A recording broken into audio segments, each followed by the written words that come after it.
ان الحمد للہ والصلاة والسلام علی رسول اللہ اما بعد اعوذ باللہ من الشیطان الرجیم۔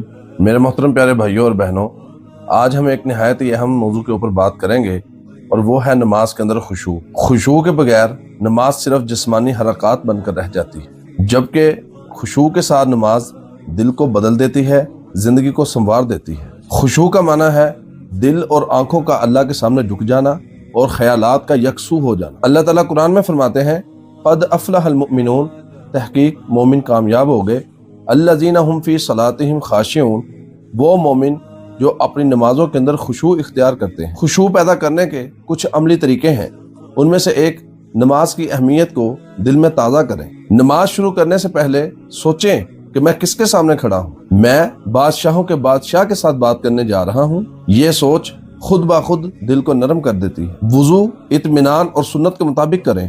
نبی صلی اللہ علیہ وسلم نے ارشاد فرمایا جب بندہ وضو کرتا ہے تو اس کے تمام گناہ جھڑ جاتے ہیں۔ وضو جلدی جلدی نہیں بلکہ سکون کے ساتھ کریں، یہ وضو ہی خشوع کی پہلی سیڑھی ہے، اور نماز کو اپنی آخری نماز سمجھ کر پڑھیں۔ نبی علیہ السلام نے ارشاد فرمایا اذا قمت الی صلاتک فصلی صلاۃ مودع، جب نماز پڑھو ایسی نماز پڑھو کہ یہ تمہاری آخری نماز ہے۔ ذرا سوچئے اگر یہ میری زندگی کی آخری نماز ہے تو کیا میں نماز ایسی پڑھوں گا؟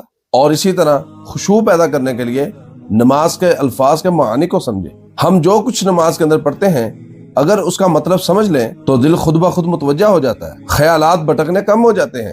مثال کے طور پر الحمدللہ رب العالمین، تمام تعریفیں اللہ کے لیے ہیں جو تمام جہانوں کا پالنے والا ہے۔ اور اسی طرح اپنے سجدوں کو لمبا کریں، سجدہ خشوع کی معراج ہے۔ نبی علیہ السلام نے ارشاد فرمایا بندہ سب سے زیادہ اپنے رب کے قریب سجدے کی حالت میں ہوتا ہے۔ سجدے کے اندر دل کی بات کریں، اپنے گناہوں کی معافی مانگیں اور دنیا اور آخرت کی دعائیں کریں۔ اور اسی طرح موبائل اور دنیاوی مشغلے نماز سے پہلے چھوڑ دیں۔ نماز سے پہلے موبائل سائلنٹ کریں، پیغامات دیکھنے بند کریں، ذہن کو فارغ کریں۔